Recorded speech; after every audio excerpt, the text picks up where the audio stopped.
सुप्रभात बच्चों। हमने पिछली कक्षा में पार्ट 2 बचपन का आधा भाग पढ़ा था। आज हम उसका दूसरा भाग पढ़ेंगे। तो चलिए हम पढ़ना शुरू करते हैं। हम जाने क्यों घोड़ों को कुछ कमतर समझते, उन पर हंसते थे। ननिहाल के घोड़े खूब हिष्ट पुष्ट और खूबसूरत, उनकी बात फिर कभी। अब यहाँ पर लेखिका बता रही हैं कि वो अपने ननिहाल मतलब नानी के घर जाते थे। वहाँ के घोड़े हुष्ट पुष्ट मतलब बहुत ताकतवर मजबूत दिखते थे। तो उनको वो क्या समझते थे कि अरे ये तो ऐसी है, कभी भी देखने को कमज़ोर है, कभी भी मिल जाती है ऐसा। लेकिन उन्होंने कहा कि इस बात को हम फिर बात करेंगे। आगे देखते हैं। शाम को रंग बिरंगी गुब्बारे, सामने झाकू का पहाड़, ऊंचा चर्च की घंटियां बजती तो दूर दूर तक उनकी गूंज फैल जाती। लगता सामने संगीत से प्रभु यीशु स्वयं कुछ कह रहे हो। अब यहाँ पर लेखिका बताती हैं जैसे शाम को हम लोग चौपाटी निकलते ना, वैसे ही बता रही हैं कि जैसे ही शाम ढलता, जैसी शाम हो जाती तो वहाँ पर एक पहाड़ था, जाकू का नाम का पहाड़ था। उसके ऊपर क्या था, चर्च बनी हुई थी। उस चर्च की घंटियां जब बजती तो खूब दूर दूर तक सुनाई देती। जैसे मंदिर की घंटियां सुनाई देती ना, वैसे चर्च की भी घंटियां सुनाई देती। और ऐसा लगता कि मानो प्रभु यीशु स्वयं हमारे पास आकर कुछ कह रहे हो। ठीक है, आगे देखिए। सामने आकाश पर सूर्यास्त हो रहा है। गुलाबी सुनहरी धारियां नीले आसमान पर फैल रही हैं। दूर दूर फैले पहाड़ों के मुखड़े गहराने लगे। देखते ही बत्तियां टिमटिमाने लगी। रिच की रौनक और मॉल की दुकानों की चमक तो भी क्या कहने। स्कैंडल पॉइंट का भी भीड़ उभरता कोलाहल मतलब शोरगुल।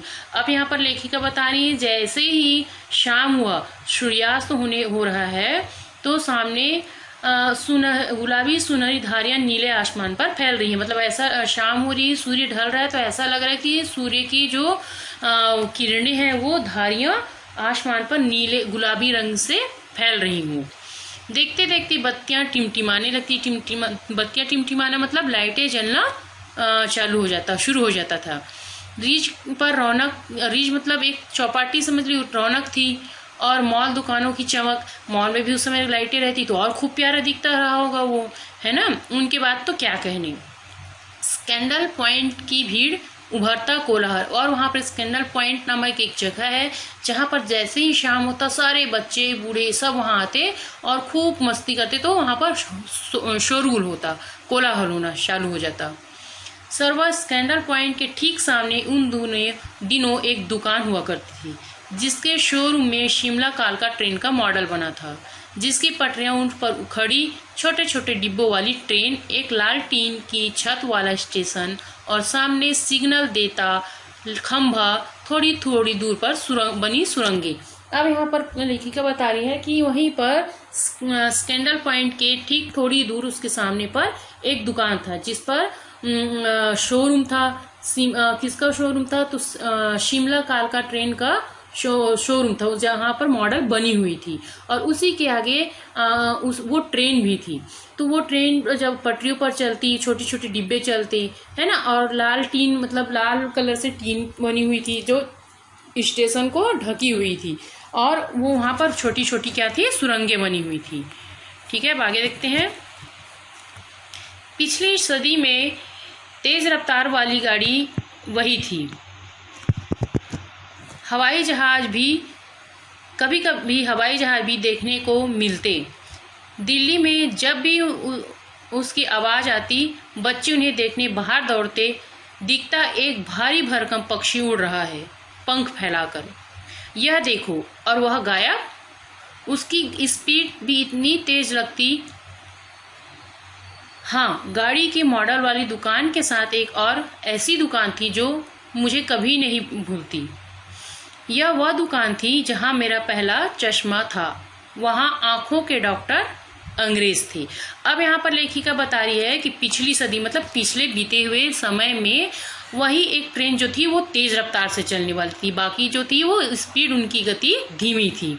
और कभी कभी आसमान पर, जैसा अभी भी आजकल कभी भी दिख जाता है ना, एरोप्लेन, हवाई जहाजें दिख जाती हैं हमको, वैसे वहाँ हमेशा नहीं, कभी कभार दिख जाती तो बच्चे खूब दौड़ कर बाहर निकल जाते। जैसे आज भी देखने को वो जैसे बच्चे दिखते थे, मैडम देखिए वो एरोप्लेन जा रही है, एरोप्लेन जा रही है, तो ऐसे निकल जाते हैं। उन्हीं को उन्होंने बताया कि हम भी बच्चे थे तो दौड़कर उसको देखते, और देखते तो कैसा लगता कि बहुत बड़ा पक्षी, बहुत बड़ी चिड़िया जो है अपने पंख फैलाकर जा रही है।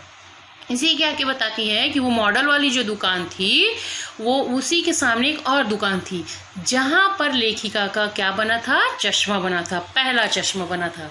तो उनको अब चश्मा कैसे लगा, इसको हम आगे पढ़ते हैं, ठीक है।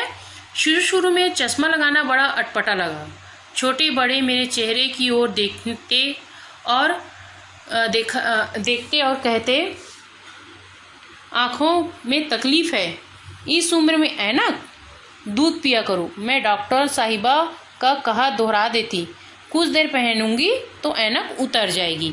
अब देखिए, जैसे कोई चश्मा नहीं पहनता, अचानक से उसको चश्मा देखते, अरे इसको चश्मा लग गया, अरे ये चश्मा पहनना चालू किया, हम भी ऐसा अचानक से आश्चर्य करते हैं। उसी प्रकार जब लेखिका को उस समय चश्मा लगा, तो उस समय चश्मा लगाने का अर्थ होता था कि वो बहुत कमजोर बच्चा है, कुछ नहीं खाता है। आजकल तो छोटे छोटे बच्चों को, नर्सरी के KG 1 के बच्चों को लग जाता है ना।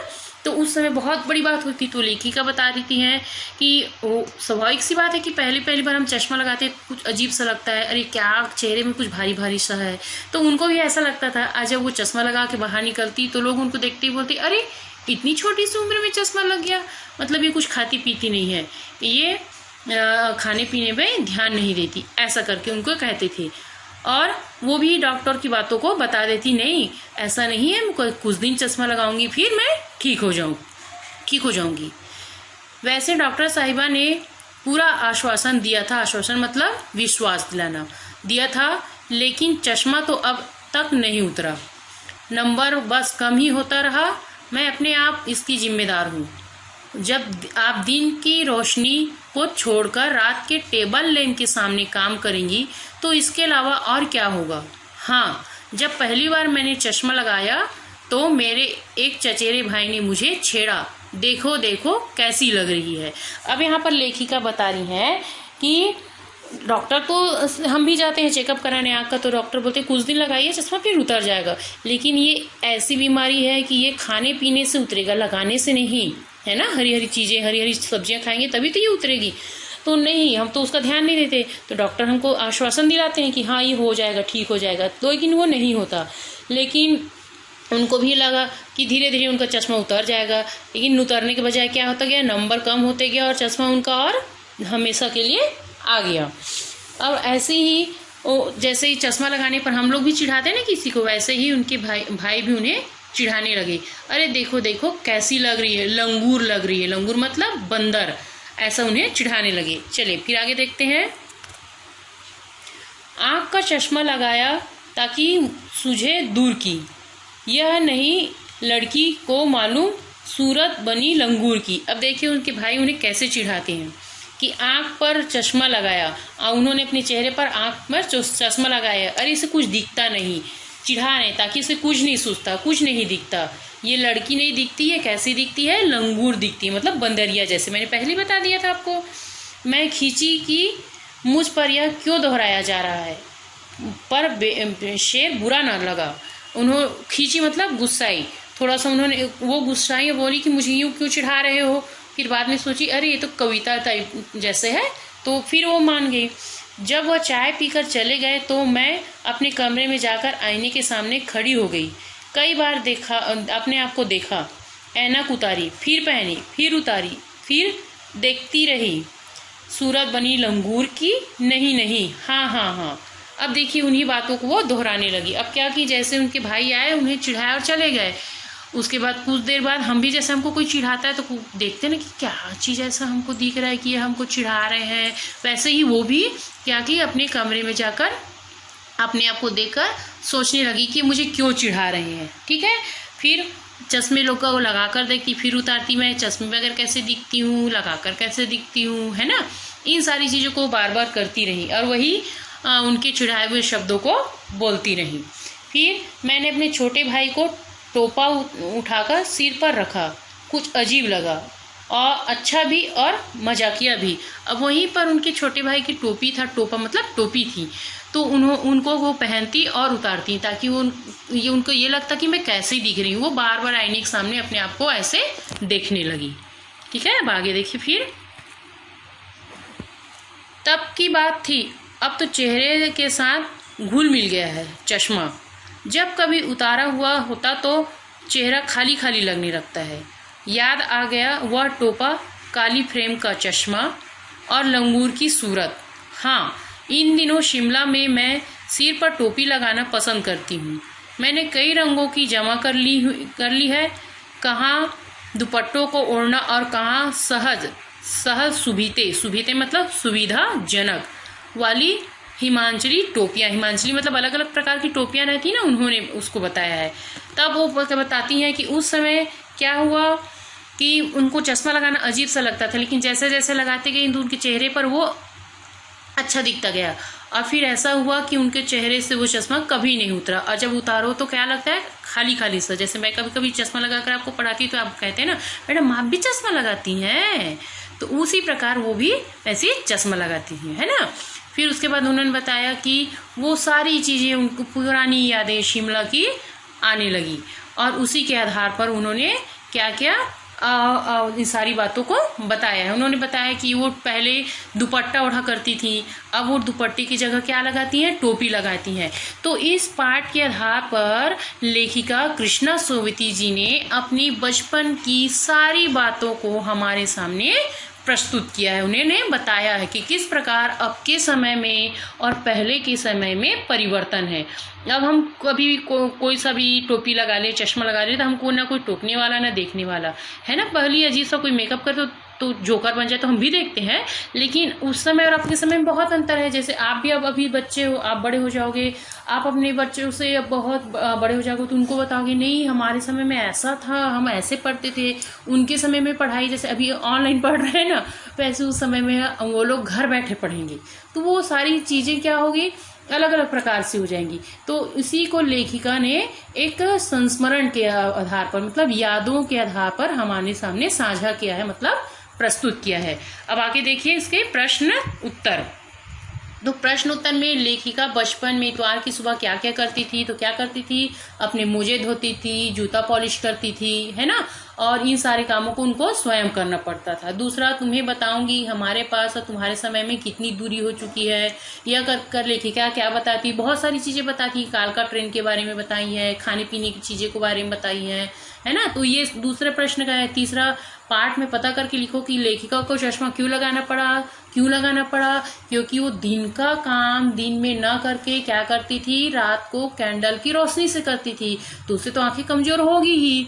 ठीक है, और उनके भाई उन्हें क्या कहकर चिढ़ाते थे, लंगूर कहकर चिढ़ाते। लंगूर मतलब क्या हुआ, बंदर। तो ये 3 प्रश्न हो गए। चौथा, लेखिका बचपन में कौन कौन सी चीजें मजा लेकर खाती थी, तो ये पाठ में दिया है, चेस्टनट, चना जोर गरम, ये सारी चीजें। तो उसके नीचे आप अंडरलाइन कर लीजिएगा, नीचे कर लीजिए, लाइन खींच लीजिए, ताकि आपको कभी आप पाठ को पढ़ो तो एक बार में आपको याद रहे और कोई प्रश्न पूछे तुरंत आप जवाब दे दीजिए, है ना। तो इन प्रश्नों को भी मैं आप लोग को आपके सामने फिर से लिख कर भेजूंगी, तो उसको आप फेयर कॉपी में ही लिखेगा, और पार्ट 1 भी आप फेयर कॉपी में ही लिखे होंगे, तो पार्ट 2 उसके बाद लिखेंगे। और उसके पहले अगर किसी ने लिखा है तो ठीक है, नहीं लिखा है तो अगर आप पाठ लिखना शुरू नहीं किए हो तो आप लोग पहले पाठ लिखने के पहले क्या करेंगे, वही जो कॉपी रख रखाव के नियम, ब्रिलियंट स्कूल का नाम 10 बार, अपनी मम्मी का नाम 5 बार, पापा का नाम 5 बार, अपना नाम 5 बार, 12 खड़ी, इतनी चीजें लिखने के बाद पाठक लिखेगा। पूरा पाठक कंप्लीट हो जाएगा तो फिर पार्ट 2 लिखिए। और अभी ग्रामर का भी दिया गया है, तो ग्रामर की बुक तो सभी ले ली होंगी, व्याकरण की किताब, तो व्याकरण की किताब में उस सारे उत्तरों को लिख लीजिएगा। ठीक है, धन्यवाद।